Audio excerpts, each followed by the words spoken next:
ഇടയ്ക്കിടയ്ക്ക് എങ്ങനെ മൂത്രമൊഴിക്കുന്ന കണ്ടീഷൻ നമ്മളറിയാതെ നമുക്ക് കൺട്രോൾ ചെയ്യാൻ പറ്റാത്ത രീതിയിൽ ഒന്ന് തുമ്മുന്ന സമയത്ത് പെട്ടെന്ന് മൂത്രം പോകുക, ഒന്ന് ചുമക്കുന്ന സമയത്ത് പെട്ടെന്ന് മൂത്രം പോകുക, അതുപോലെ മൂത്രം പിടിച്ചു വെക്കാൻ പറ്റുന്നില്ല, നമ്മൾ വാഷ്റൂമിലേക്ക് പോകുന്നതിന് മുമ്പായിട്ട് തന്നെ മൂത്രം പോകുന്നൊരു കണ്ടീഷൻ.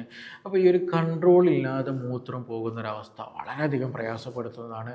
വളരെയധികം ആളുകൾ ഒരു 45-50 വയസ്സ് കഴിഞ്ഞിട്ടുണ്ടെങ്കിൽ ഈ സ്ത്രീ പുരുഷ ഭേദമന്യേനെ പൊതുവേ കണ്ടുവരുന്നൊരു ബുദ്ധിമുട്ടാണ് ഈ മൂത്രം ഇടയ്ക്കിടയ്ക്ക് ഇങ്ങനെ ഉറ്റിപ്പോകുക, അത് കൺട്രോൾ ചെയ്യാൻ പറ്റുന്നില്ല എന്നുള്ളത്. അപ്പോൾ ഇങ്ങനെയുള്ള ആളുകൾ ഒന്ന് രണ്ട് കാര്യങ്ങളൊക്കെ ഒന്ന് ശ്രദ്ധിക്കേണ്ടതുണ്ട്.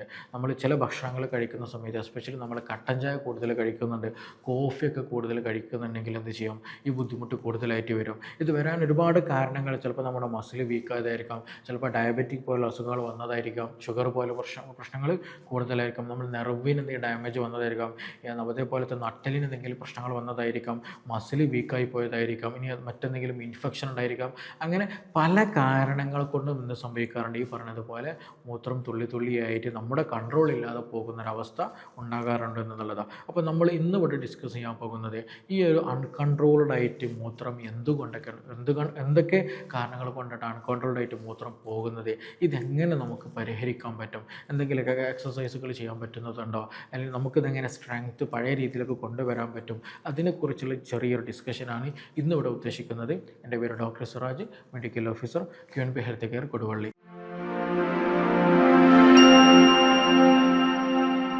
പലപ്പോഴും ഒരു 40-45 വയസ്സ് കഴിഞ്ഞാൽ സ്ത്രീ പുരുഷ ഭേദമന്യേന മിക്ക ആളുകളും പറയാൻ പ്രയാസപ്പെടുന്നതും എന്നാൽ അവർ കൂടുതൽ പേര് അനുഭവിക്കുന്നതുമായിട്ടുള്ള ബുദ്ധിമുട്ടാണ് ഈ പറഞ്ഞിട്ടുള്ള കൺട്രോൾഡ് അല്ലാതെ യൂറിൻ പോകുക എന്നുള്ളത്. അത് ചിലപ്പോൾ ഒന്നാകെ പോകണം എന്നൊന്നുമില്ല.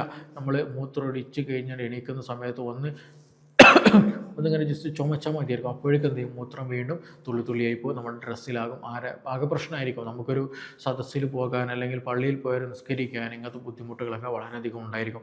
ചില ആളുകളൊക്കെ എന്ത് ചെയ്യുമെന്ന് വെച്ചിട്ടുണ്ടെങ്കിൽ അതിൻ്റെ നമ്മുടെ ഇന്നർ വെയറിൽ എന്ത് ചെയ്യും, എന്തെങ്കിലും തുണിയോ അല്ലെങ്കിൽ എന്തെങ്കിലും വെക്കാറും. കാരണം ഈ എക്സ്ട്രാ വരുന്ന യൂറിൻ അതിലായിട്ടുണ്ടെങ്കിൽ ആ തുണി കഴുകിയാൽ അത് ഒഴിവാക്കിയാൽ മതിയല്ലോ എന്നുള്ള ഒരു പ്രശ്നം, അല്ലെങ്കിൽ അങ്ങനെ ഒരു ട്രീറ്റ്മെൻറ്റ്, അങ്ങനെ ഒരു മെത്തേഡ് ഫോളോ ചെയ്യുന്ന പല ആളുകളുണ്ട് എന്നുള്ളത് തന്നെയാണ്. അപ്പോൾ നമ്മൾ ആദ്യം മനസ്സിലാക്കേണ്ടത് ഇത് ഒരു അസുഖം തന്നെയാണ്. ഇതിന് കൃത്യമായിട്ടുള്ള ട്രീറ്റ്മെൻറ്റ് അവൈലബിൾ ആണ്. ആ കൃത്യമായിട്ടുള്ള കാര്യങ്ങൾ നമ്മൾ ചെയ്ത് കഴിഞ്ഞാൽ നല്ല മാറ്റം നമുക്ക് കൊണ്ടുവരാൻ പറ്റും എന്നുള്ളതാണ്. അപ്പോൾ ഇതിൻ്റെ ഒരു ലക്ഷണങ്ങൾ എന്ന് പറയുന്നത് ഞാൻ നേരത്തെ പറഞ്ഞതുപോലെ നമുക്ക് മൂത്രം പിടിച്ചു വെക്കാൻ പറ്റില്ല, പെട്ടെന്ന് മൂത്രം പോകുന്നൊരു കണ്ടീഷൻ വരും എന്നുള്ളതാണ്. നമുക്ക് ബാത്റൂമിലേക്ക് ഒന്നിന് പോകുമ്പോൾ മൂത്രം പോകുക, അതേപോലെ ഒന്ന് തുമ്മുന്ന സമയത്ത് ഒന്ന് ചുമക്കുന്ന സമയത്ത് ഇതേം പറ്റുന്നില്ല, മൂത്രം പോകുന്ന കണ്ടീഷൻ കൺട്രോൾ ചെയ്യാൻ പറ്റില്ല എന്നുള്ളതാണ്. പിന്നെ അതേപോലെ തന്നെയാണ് മൂത്രം ഒഴിച്ച് കഴിഞ്ഞാലും അവിടെ ബാക്കിയുള്ളതുപോലെ ഫീൽ ചെയ്യുക, അതായത് മൂത്ര സഞ്ചിയിൽ ഇനിയും ഉണ്ടല്ലോ എന്നുള്ള ഒരു ഫീലിംഗ് വലിയ തോതിൽ വരിക. അതുപോലെ മൂത്രം പണ്ടത്തെ പോലെ സ്പീഡ് കിട്ടുന്നില്ല എന്നുള്ളൊരു കണ്ടീഷൻ, അതായത് നമ്മൾ ചെടി നനയ്ക്കുമ്പോൾ ഹോസ് ഉണ്ടല്ലോ അല്ലേ, അപ്പോൾ അതിങ്ങനെ പ്രസ് ചെയ്താൽ എങ്ങനെ ഉണ്ടായിരിക്കും, നല്ല തെറിച്ചു പോകും, പക്ഷേ സ്പീഡ് ഉണ്ടായിരിക്കില്ല. അങ്ങനെ ഒരു കണ്ടീഷൻ, മൂത്ര സ്പീഡിൽ മുമ്പത്തേക്കാളും കുറച്ച് സ്പീഡ് കുറഞ്ഞു പോകുന്ന അവസ്ഥ വരിക. അതുപോലെ ചില ആളുകൾക്ക് മൂത്രത്തിൽ ബ്ലഡിൻ്റെ അംശങ്ങൾ കാണപ്പെടാൻ കഴിയും, അതായത് നല്ല ഡാർക്ക് കളറ് വരും, അല്ലെങ്കിൽ നല്ല ക്ലൗഡി കളർ വരും, അതായത് കഞ്ഞിവെള്ളം പോലെയുള്ള ഒരു തരത്തിൽ നിറം എന്ത് ചെയ്യും മൂത്രത്തിൽ വരുന്ന അവസ്ഥ വരിക.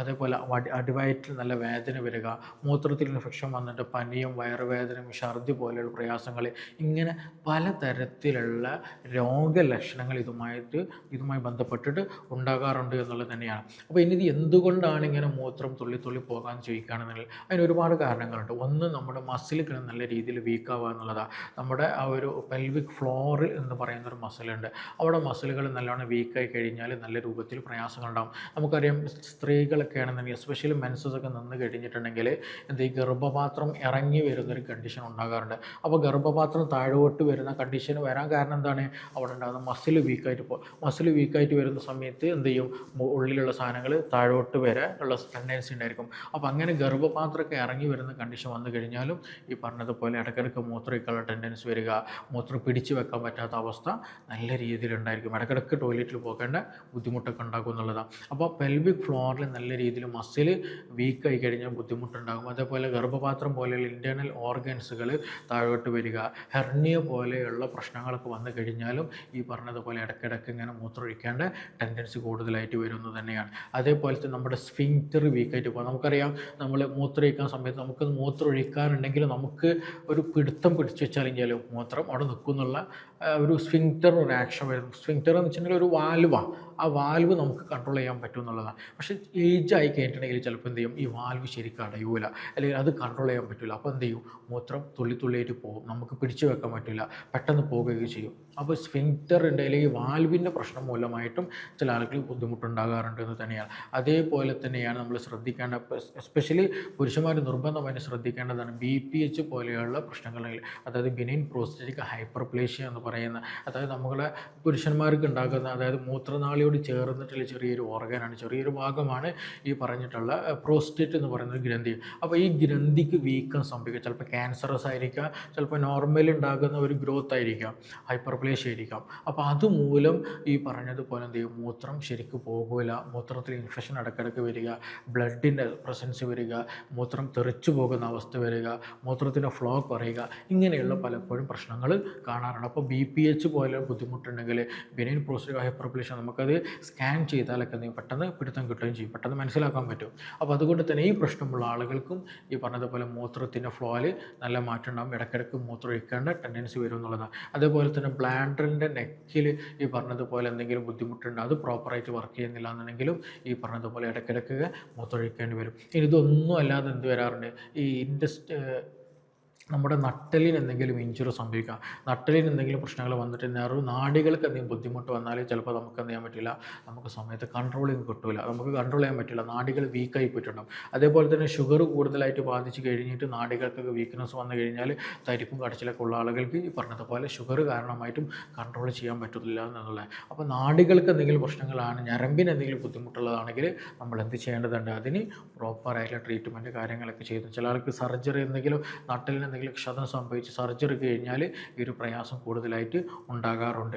അതേപോലെ ഷിയാറ്റിക പോലെ പ്രശ്നം, നല്ല നട്ടലിൽ പ്രശ്നമുള്ള ആളുകൾക്കും ഈ ബുദ്ധിമുട്ടുണ്ടാകാറുണ്ട്. അപ്പോൾ നമ്മളതെന്ത് ചെയ്യണം, നിർബന്ധമായിട്ട് നമ്മൾ ശ്രദ്ധിക്കണം. ചുരുക്കി പറഞ്ഞിട്ടുണ്ടെങ്കിൽ നമുക്ക് എന്ത് ചെയ്യാം, പല കാരണങ്ങൾ കൊണ്ടും ഈ പറഞ്ഞിട്ടുള്ള മൂത്രം ഇടയ്ക്കിടയ്ക്ക് പോവുക, മൂത്രത്തിൽ കൺട്രോൾ ചെയ്യാൻ പറ്റാത്ത പ്രയാസം കൂടുതലായിട്ട് ഉണ്ടാകാനുള്ള സാധ്യത വളരെ വളരെ കൂടുതലാണ്. അപ്പോൾ ഇനി ഇതിൽ നമ്മൾ ചെയ്യേണ്ടതായിട്ടുള്ളത് എന്ന് ചോദിക്കുകയാണെങ്കിൽ, എന്താണ് കാരണം ഇത് സംഭവിക്കാൻ? മൂത്രത്തിൽ കല്ലുള്ളത് കൊണ്ടാണോ, അല്ലെങ്കിൽ മറ്റെന്തെങ്കിലുമൊക്കെ ബിനൈൻ പ്രോസ്റ്റേറ്റ് ഹൈപ്പർപ്ലേഷ്യ ആണോ, അല്ലെങ്കിൽ സ്ഫിങ്ക്റ്റർ വീക്കായതാണോ, അല്ലെങ്കിൽ നട്ടലിൽ എന്തെങ്കിലും പ്രശ്നം വന്നതാണോ, മസിൽ വീക്കായതാണോ, അല്ലെങ്കിൽ നമ്മുടെ ഗർഭപാത്രമൊക്കെ ഇറങ്ങി വന്നതാണോ, എന്താണ് റീസൺ എന്നുള്ളത് നമ്മൾ തിരിച്ചറിയണം. ആ റീസൺ തിരിച്ചറിഞ്ഞിട്ട് എന്ത് ചെയ്യണം, നമ്മൾ വേണ്ട ട്രീറ്റ്മെൻറ്റ് എടുക്കാൻ ശ്രദ്ധിക്കുക എന്നുള്ളതാണ്. ഈ ഒരു ബുദ്ധിമുട്ടുണ്ടല്ലോ, ഇടയ്ക്കിടയ്ക്ക് മൂത്രമൊഴിക്കുക എന്നുള്ളത്, അതൊരുപാട് പ്രയാസങ്ങളിൽ ഉണ്ടാകും. അപ്പോൾ സിമ്പിളായിട്ട് പറയുകയാണെങ്കിൽ, മൂത്രത്തിൽ പഴുപ്പുണ്ടെങ്കിൽ എന്ത് സംഭവിക്കും, ഇടയ്ക്കിടയ്ക്ക് മൂത്രമൊഴിക്കേണ്ട ടെൻഡൻസി അല്ലെങ്കിൽ കൺട്രോൾ ചെയ്യാൻ പറ്റാത്ത ടെൻഡൻസി വരും. അതേപോലെ തന്നെ മൂത്രത്തിൽ കല്ലുണ്ടെങ്കിലും ഈ പ്രയാസം നല്ല രൂപത്തിൽ ഉണ്ടാകാറുണ്ട്. അതുപോലെ BPH വന്നു കഴിഞ്ഞാലും ഈ പ്രയാസം കൂടുതലായിട്ട് ഉണ്ടാകാറുണ്ട്. അങ്ങനെ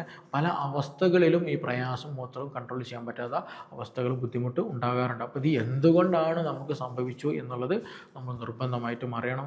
അതിനനുസരിച്ചിട്ടുള്ള ട്രീറ്റ്മെൻറ്റ് എടുക്കുകയാണെന്നുണ്ടെങ്കിൽ തുടക്കത്തിൽ തന്നെ നമുക്കിത് മെയിൻറ്റെയിൻ ചെയ്യാൻ പ്രശ്നങ്ങളൊന്നും ഇല്ലാത്ത രീതിയിൽ കൊണ്ടുപോകാൻ പറ്റും. നമ്മൾ നല്ല രീതിയിൽ എന്താണ് റീസൺ എന്ന് ഫൈൻഡ് ഔട്ട് ചെയ്തിട്ട് വേണ്ട ട്രീറ്റ്മെൻറ്റ് കാര്യങ്ങൾ എടുക്കുകയാണെങ്കിൽ നല്ല രീതിയിൽ മുന്നോട്ട് കൊണ്ടുപോകാൻ പറ്റും.